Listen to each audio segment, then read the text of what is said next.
got a lot to talk about with UFOs today, so get in here. This is Jack with Cosmic Road. I talk about UFOs and the paranormal. Please hit like and subscribe and let me know what you guys think in the comments below. Okay, so one of the things that is one of the upshots that has come out of Jake Barber's revelation and the others' revelations with Ross Coulthart is that Mike Herrera and Jake Barber and others are now online on Twitter talking about stuff, answering questions directly, and I just think that's awesome. Well, here we have Mike Herrera saying, I can personally verify that Ross Coulthart is speaking the truth on this. I have attended meetings to brief some of Trump's administration, and the feedback I got was yes. They are taking it seriously. We will see what happens. And here is the clip of Ross that he's referring to. For the intelligence community, I think this is the beginning of a realization that it's untenable for this cover-up to continue. It's becoming a bit of a joke. The volume, one of the reasons I'm so exhausted at the moment is people who've been in the psionic program, people in the legacy program who want to share. It's like a floodgates has opened. And I'm already talking to people at senior levels in the Congress, people in the Trump administration who want to know the truth. And I can't quite believe it because, if anybody had ever told me that Donald Trump would be the agent of disclosure, I would have laughed. If anything fits into his narrative, be it true or not, about a deep state, it's this idea of a cabal of people in intelligence and defense who have taken it upon themselves to commit crimes, to conceal a monstrous secret, the biggest secret in human history. And it's just amazing to me because the Trump administration does look like it's moving towards disclosure. That is fantastic. That's amazing. Mike Herrera says that that fits with what he knows as well. I think that's just super exciting and super encouraging.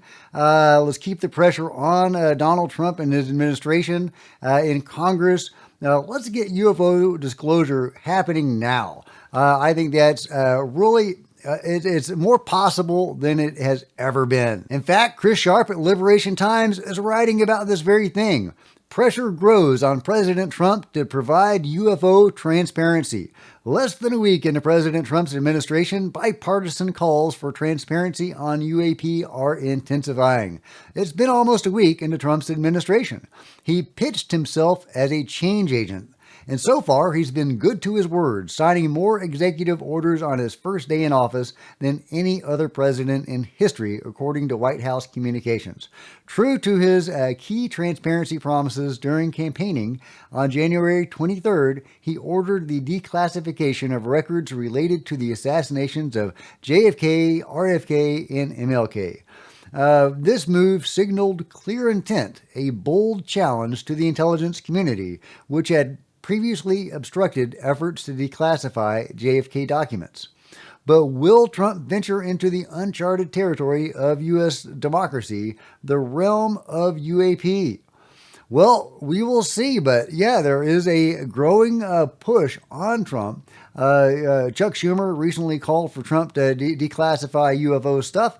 I have shown clips of other Congress people also urging UFO transparency. And yeah, I don't know if we're going to get full transparency. I caution against that. I don't think the full can of worms is going to be opened.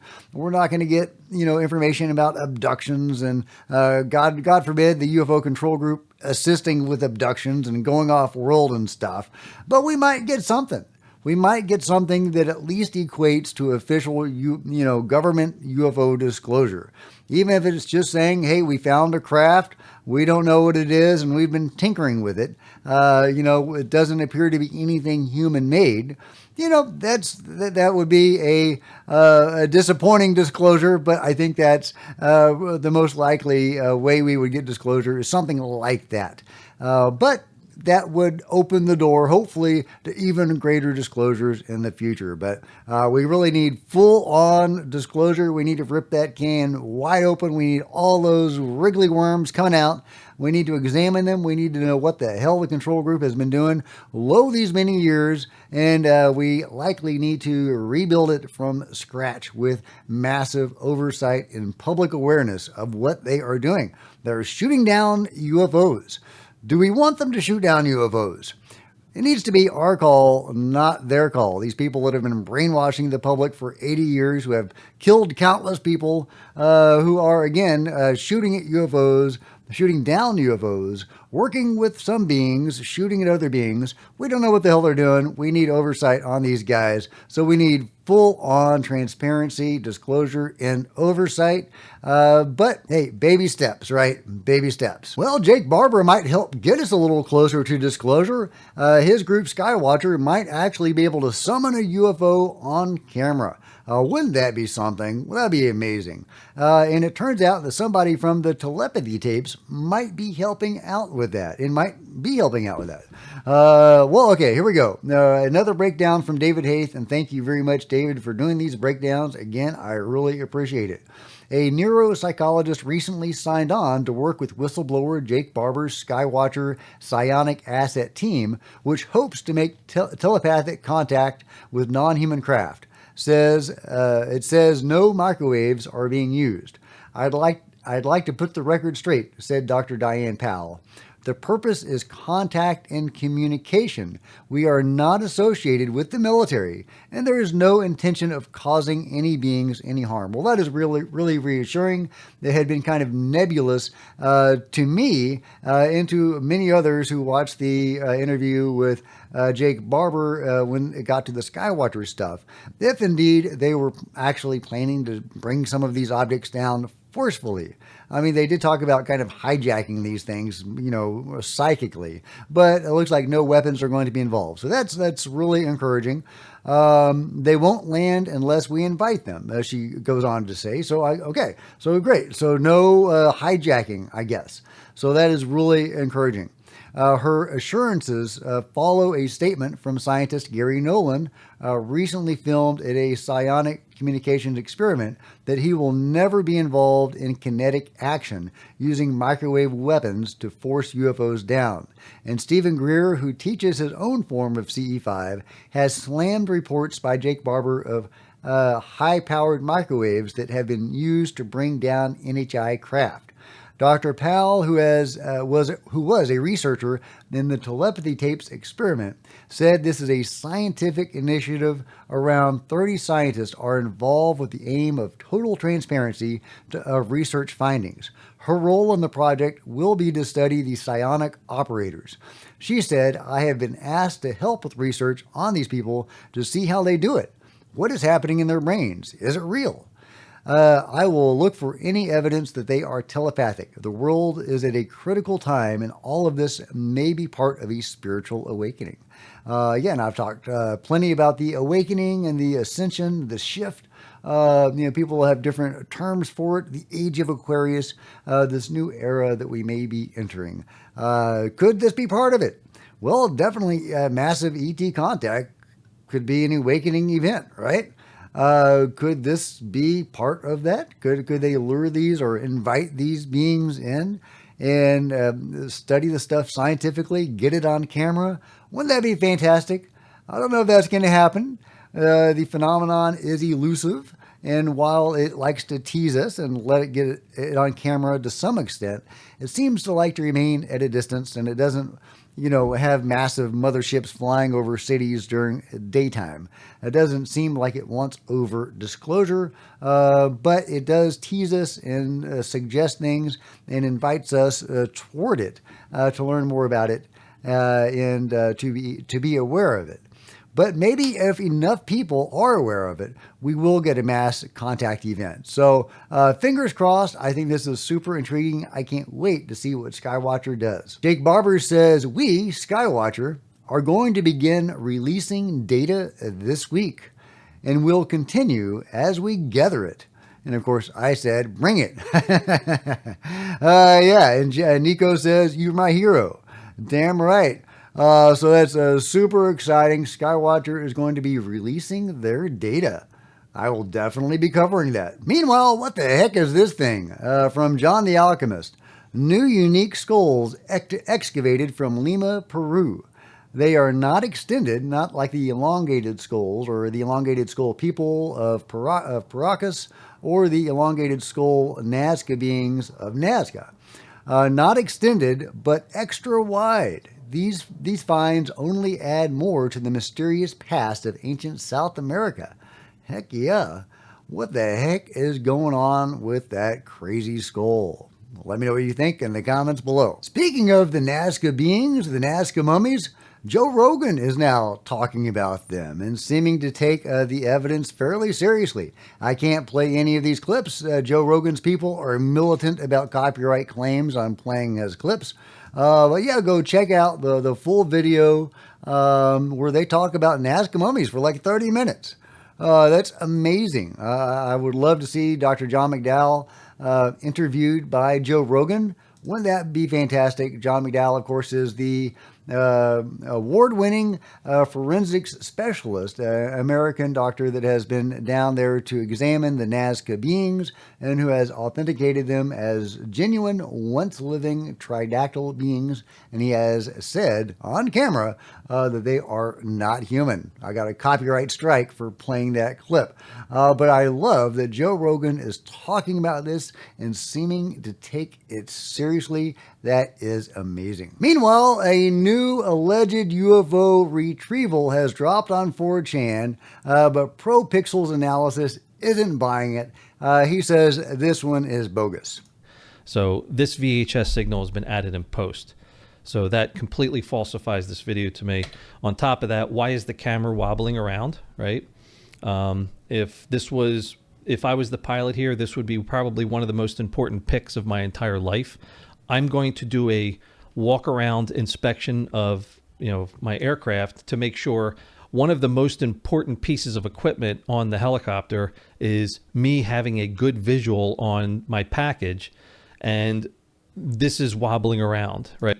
So yeah, watch the full analysis at your leisure, and I'll link to it below. But ProPixels doesn't seem to think this particular drop is legitimate, although he has said encouraging things about some of the other pics and vids, seeming to say that, at least we could take it seriously or, not completely dismiss it. So, but not so with this one. So, unless new compelling evidence comes out to say that this particular video is legit, I'm putting this in the bogus pile. Meanwhile, Jake Barber seems to think that this particular UFO video is on the level. Jake says to the poster of this video, Sonder Fruits, nice, keep it up. A couple of things to take note of is the sudden change in direction or speed, and a sudden appearance and disappearance. That moves us in the direction of anomalous versus man-made craft. So yeah, let's give a watch to this video.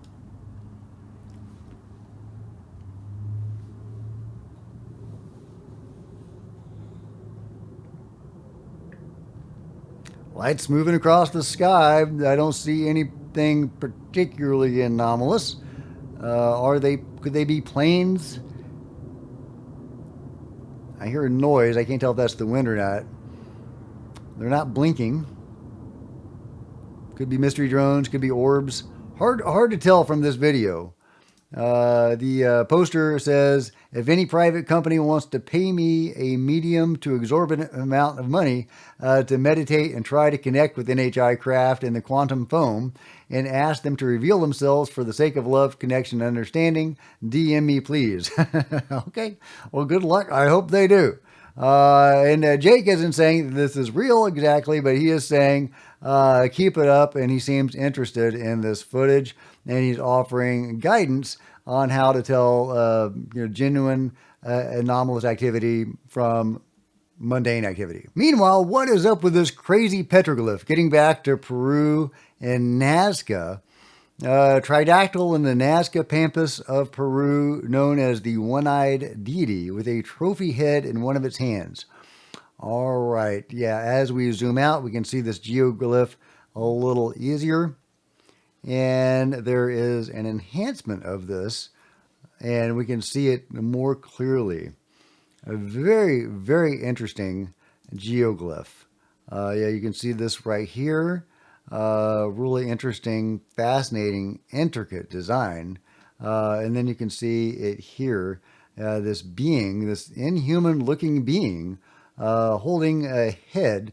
And the Nazca people were a head hunting people and did have a head hunting deity. But their head hunting deity is not this. So really interesting. I don't know what this means. I don't like to think of the Nazca beings running around hunting heads, but this is a fascinating, fascinating geoglyph. And, who knows what those guys were doing back then. The Nazca beings were involved to some extent with the peoples of the time. They were depicted in geoglyphs, depicted in pottery and other artworks from the people at the time, suggesting that they had some involvement with their culture and were known to them. So were the beings hunting heads? Were the beings hunting heads? I hope not, guys. I hope not. But there you go, a fascinating geoglyph that I had never seen before from Nazca. Here's another piece of artwork from that region that seems to show one of these guys, one of these little winged beings, or whatever the heck those appendages are on the back. This is presumably a depiction of one in life, and it's not showing wings on the back. So it's not like those are, the remnants of a wing that was, at one point flowing back there. It looks like that's just how it always was, with these little things sticking out the back. So what were those things? I don't know, but it's fascinating, and one more example of the artwork of the peoples of the time, seeming to suggest that they were interacting with the Nazca beings, and in particular, this little guy. From this Twitter handle that I'm not going to even try to pronounce, to Comic Results, he says, petroglyph showing a being with clear tridactyl in its upper limbs, from Chile. Yeah, okay, check it out. So we have this being here that is indeed clearly tridactyl. Sometimes in these ancient artworks, they show three-fingered or three-toed beings, and I think that's just easier to draw or depict in some cases. But with these elongated fingers, and remember the Nazca beings have an extra phalange, if I'm saying that properly, on their fingers. They do have long fingers, and that seems to be what this is depicting here. So yeah, one more evidence that the peoples of that region in South America were interacting with these beings who were living with them or in the area at the time. Keeping with the South American trend, here's an alpaca going into a restaurant. A very fluffy alpaca. All right, let me know what you think about this fluffy alpaca and everything else covered today in the comments below. And if you've enjoyed this video, please give me a big thumbs up. I sure would appreciate it. Smash the like button and the subscribe button and the bell to be notified of future videos. You don't want to miss a thing. Join me on social media. There's Facebook and Twitter links below. Love to see you guys there. If you want to support Cosmic Road in a bigger way, consider grabbing a coffee mug or a t-shirt in the merch store. Become a channel member. Channel members are rock stars, and I really appreciate you guys' support. Thank you. Also, channel members frequently get to see videos hours ahead of everybody else. Meanwhile, there's plenty of other videos on the channel, although they don't all feature a fluffy alpaca. See you next time, guys. This is Jack with Cosmic Road, signing out.